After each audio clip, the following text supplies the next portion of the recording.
Bonjour tout le monde. Alors, on se retrouve pour la correction du dernier exercice sur les équations. Évidemment, donc un problème, puisque le but des mathématiques, c'est de résoudre des problèmes. Donc, du coup, vous avez une tirelire avec des billets de 5 et des billets de 10 euros. Et puis, on vous donne deux autres informations. On vous dit qu'en tout, les billets, il y en a 37. Et que la recette totale, elle est de 255 euros. Donc ça, c'est le montant généré par les 37 billets. Alors, justement, là, en classe de 3e, vous aurez un problème comme ça et vous ne serez pas guidé. Et ce sera à vous de trouver vous-même le lien entre les différents paramètres qu'on vous donne pour créer votre équation, puis la résoudre afin de résoudre le problème. En classe de 4e, vous voyez, des questions qui vous guident. Donc, c'est très important de suivre l'enchaînement de ces questions. Et vous allez voir que finalement, après la question 2, on vous demande de trouver l'équation. Et l'équation, finalement, si vous avez bien suivi ce que vous avez fait avec les étapes de la question 1, vous la trouvez tout de suite, l'équation. Donc, du coup, on vous dit, on appelle n le nombre de billets. Ça, c'est hyper important quand vous avez votre paramètre. Votre paramètre, vous n'en avez qu'un, vous savez, puisque vous ne pouvez avoir que des équations à une inconnue. Donc, une lettre, un paramètre. Ici, on vous le donne, vous voyez. On dit que c'est n. N, je vous en ai parlé dans le cours, ça veut dire que le résultat est forcément un entier. Mais bref, ce n'est pas le plus important. Ce qui est important là, c'est de repérer que la lettre, c'est n. Donc, ça veut dire qu'on pourra tout exprimer en fonction de cette lettre. Et c'est important de savoir qu'est-ce qu'elle représente.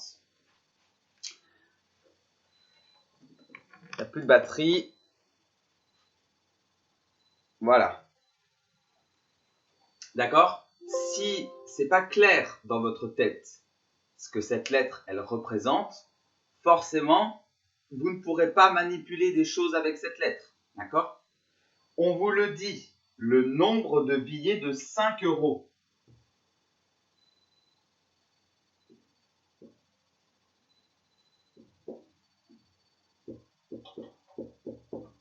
Le nombre de billets de 5 euros. Ok. Ensuite, on vous dit donc petit a, écrire en fonction de n le nombre de billets de 10 euros. Donc, comme je vous l'ai dit, c'est en fonction de n, ça veut dire en fonction de cette lettre. Donc, il faut se représenter les choses schématiquement. Vous avez deux options, soit des billets de 5, soit des billets de 10. Ça, c'est très important. Vous n'avez que deux options possibles. Et vous savez qu'au total, il y en a 37 des billets. Donc, vous avez vos 37 billets et vous ne savez pas combien il y en a des billets de 5 ni des billets de 10. Mais vous savez deux choses. La première, c'est qu'il n'y a que des billets de 5 et des billets de 10. Alors là, j'imagine qu'il y en a plus des billets de 5 que des billets de 10. Peut-être que c'est l'inverse. C'est juste pour ne pas faire comme s'il y en avait moitié-moitié. Parce que là, du coup, ce serait un cas particulier. Et vous savez, en mathématiques, on fait toujours le cas le plus général possible. Bien. Donc, du coup, on essaye, quand on fait un schéma, de ne pas faire un schéma qui serait un cas particulier. Maintenant, ce n'est pas ça qui est important. Ce qui est important, c'est que vous avez donc deux options, soit des billets de 5, soit des billets de 10. Parce que si vous aviez une troisième option, après, ça ne marcherait pas, ce qu'on va faire. Vous voyez? Vous avez le total, vous savez qu'il y a 37 billets. Et puis, du coup, forcément, forcément, on va avoir besoin de cette lettre N là. Donc, on essaie de comprendre à quoi elle représente.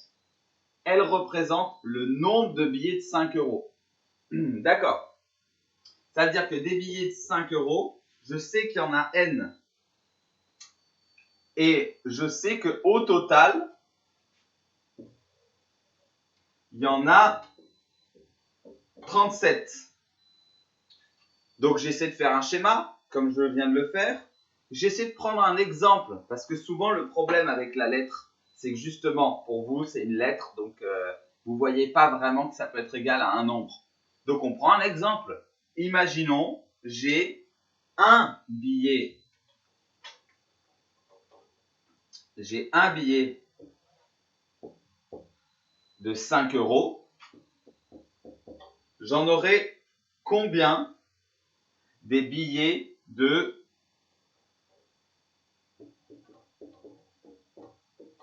10 euros?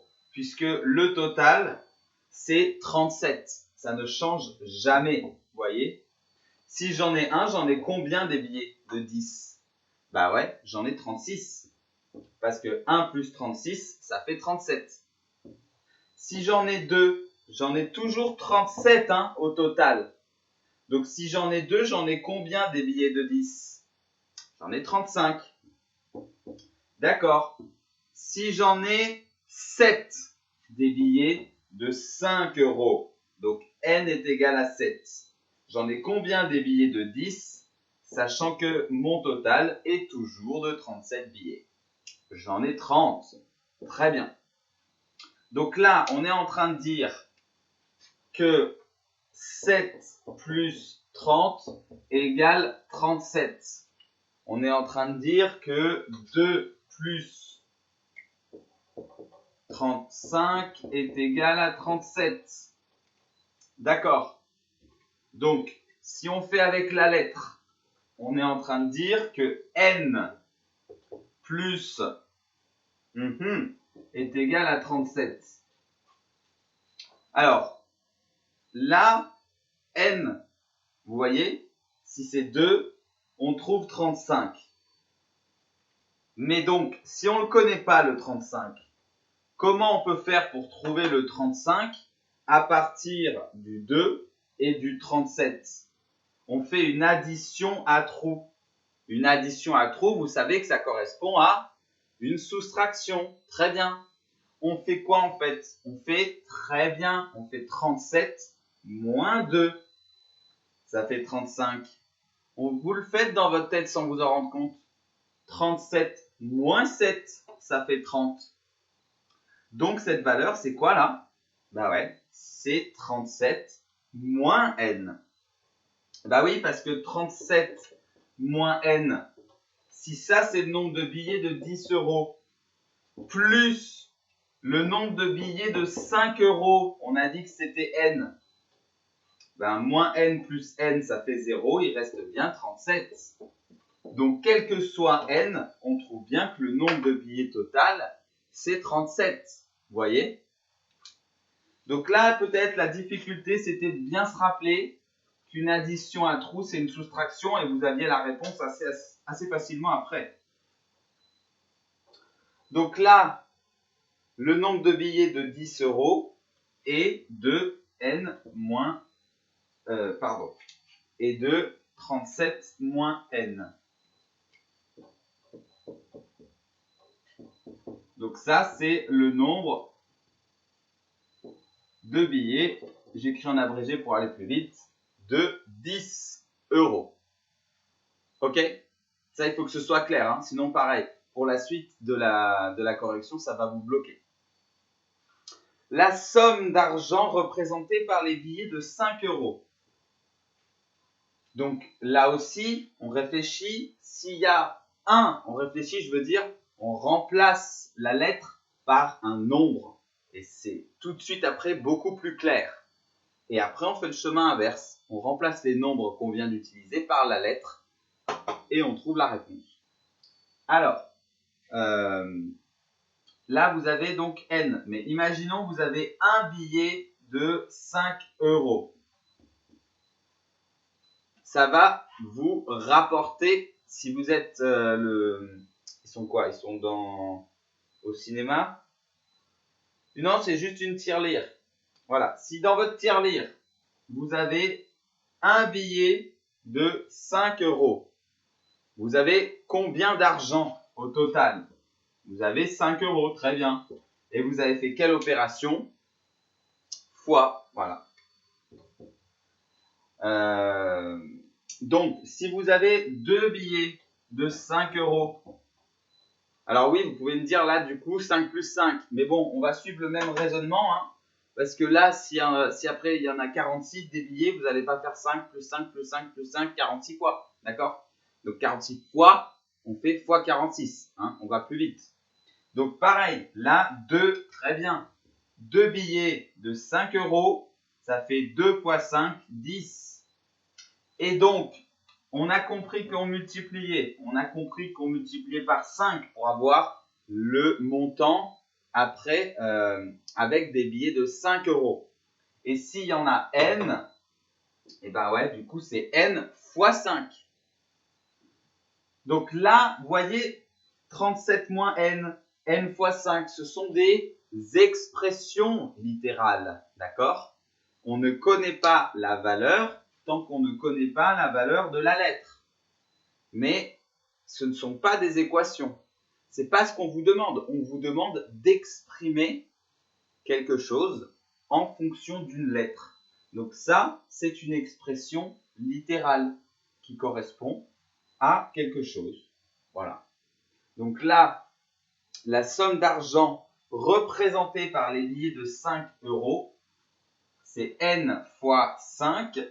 N fois 5, vous savez qu'en mathématiques, voilà, on écrira ça, 5n. Donc ça, c'est les euros, la somme des billets de 5 euros. Après, on nous dit la somme pareille d'argent représentée par les billets de 10 euros. Bah, du coup, le principe est le même. On multiplie la somme par le nombre de billets. La somme, c'est 10 euros.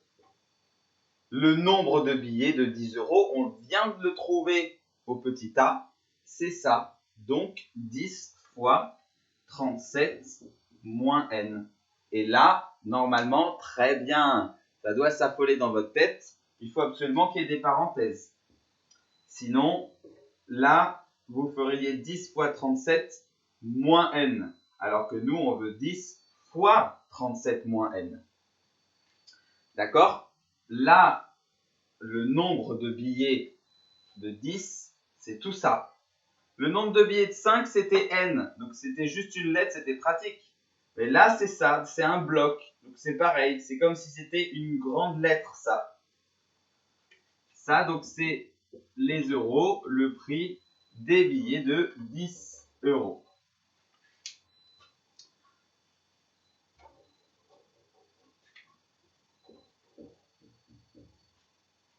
Et donc, la somme d'argent totale contenue dans la tirelire. Donc, la somme totale contenue dans la tirelire, c'est quoi? Bah ouais, c'est la somme d'argent qui est générée par les billets de 5 et la somme d'argent qui est générée par les billets de 10. La somme d'argent qui est générée par les billets de 5, c'est ça. Et la somme d'argent qui est générée par les billets de 10, c'est ça. Donc, si on veut, nous, la somme totale, d'où le fait que ce soit important qu'il n'y ait que des billets de 5 et des billets de 10, bah, du coup, voilà, le « et » en mathématiques, on le traduit par « plus ». Donc, là, la somme d'argent contenue dans la tirelire, c'est 5n plus 10 fois 37 moins n.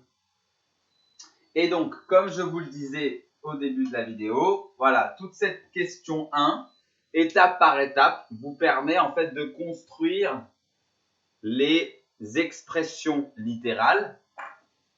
On en a deux là, qui vont vous aider à construire l'équation du problème. Et une fois qu'on l'a construite, cette équation, on n'a plus qu'à la résoudre pour résoudre le problème. Donc, là, on vous dit déduire. Vous savez, déduire en déduire, ça veut dire qu'on utilise une partie des réponses qu'on a trouvées avant. C'est bien le cas. Déduire de ce qui précède la valeur de n et en déduire le nombre de billets de 5 et le nombre de billets de 10. Nous, on veut le nombre là. Il y en avait combien? Et là aussi. Là, on sait que c'est n. Et là, on sait que c'est 37 moins n. Donc, quand on aura trouvé n, on trouvera le nombre de billets de 5 et on n'aura plus qu'à faire un petit calcul pour trouver le nombre de billets de 10. Donc là, si vous avez suivi, normalement, on a utilisé toutes les informations données, sauf une. Et ouais, c'est cette valeur-là. Alors, c'est simple. On a dit une équation, c'est une égalité. Très bien. Donc, là, on a un problème, puisque tout ça, là, c'est une expression littérale. Nous, on sait que dans la tirelire, il y a 255 €. Et on sait aussi que dans la tirelire, il y a la somme des billets de 5 et la somme des billets de 10. Donc, vous la voyez venir, l'égalité. Ben ouais, ça est égal à 255. Là, voilà votre équation. Il ne nous reste plus qu'à la résoudre et vous connaissez les règles de calcul pour la résoudre. Donc, c'est parfait. On se lance. On a d'abord des parenthèses avec une lettre. Donc, on va remplacer, on va développer pour se débarrasser des parenthèses. 5n plus 10 fois 37 moins, puisqu'il y a un moins, 10 fois n, 10n égale 255. Je ne mets pas d'espace là puisque je sais que je vais calculer, puisque une fois qu'on a développé, on calcule et c'est faire toutes les multiplications. On peut en même temps en profiter pour regrouper les n, puisque ici ce ne sont pas des x, ce sont des n, mais le principe est le même. On regroupe tous les inconnus, tous les termes avec l'inconnu pour en obtenir un seul. Donc il faut regrouper tous les termes en n et ça tombe bien puisqu'il n'y en a pas à droite. Donc on va regrouper 5n et attention, moins 10n qui nous fait moins 5n plus 10 fois 37, ça fait 370. On laisse un petit peu d'espace et on trouve égal 255. Du coup, là, on se retrouve bien, toujours dans le même cas où on a une multiplication là et on a un plus ou un moins. On se débarrasse du plus très bien en premier et on fait donc très bien moins 370. Et si on le fait à gauche, très bien, on le fait à droite.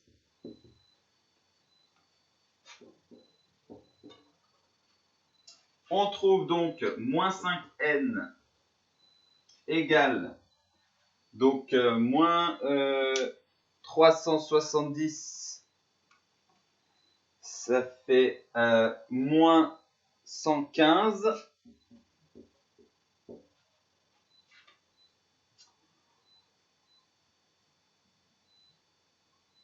Voilà, et donc du coup là on se débarrasse du moins 5.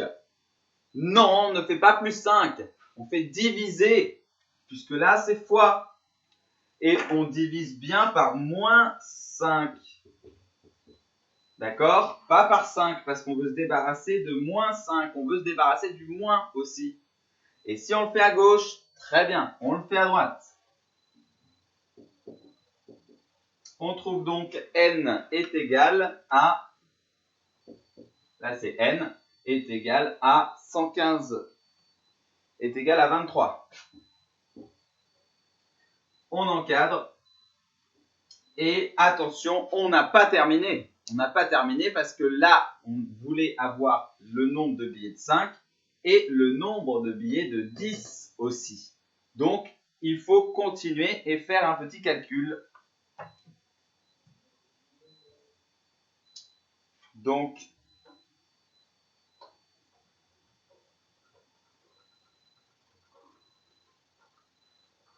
on doit calculer ensuite 37 moins n égale 37 moins 23 égale 14. On peut écrire 37 moins n et comme ça on encadre. 37 moins n est égal à 14. Donc du coup, après, on peut très bien vérifier, pensez-y, hein, surtout quand on est dans un problème, vérifier avant de faire la phrase réponse et de conclure. Comme ça, vous vérifiez tout de suite si vous vous êtes trompé ou pas et vous pouvez vous rectifier. Pour vérifier, vous remplacez donc les valeurs, les lettres par leur valeur. Donc n est égal à 23. Est-ce que 5 fois 23 plus 10 fois, entre parenthèses, 37 moins 23 est égal à 255? Bah oui, donc c'est bon, on ne s'est pas trompé. Donc la valeur de la lettre, vous la remplacez dans l'équation et vous retrouvez si effectivement membres de gauche et membres de droite sont bien égaux. Une fois que c'est fait, c'est bon, vous pouvez conclure donc avec la phrase réponse. Dans cette tirelire, il y avait 23 billets de 5 € et 14 billets de 10 €. Donc ça nous fait bien aussi 23 plus 14, ça nous fait bien 37 billets. On a vérifié, on a bien un montant de 255 €. Donc il y avait bien d'ailleurs plus de billets de 5 que de billets de 10. Mais en tout cas, voilà. Voilà pour cet exercice. Donc, n'hésitez pas à en faire d'autres, des problèmes, pour vous aider à vous corriger, pour vous entraîner. Hein. C'est toujours pareil, c'est l'entraînement en mathématiques qui vous apporte le meilleur enseignement, hein, finalement. Voilà pour ce chapitre. On se retrouve la semaine prochaine pour un autre chapitre. À bientôt!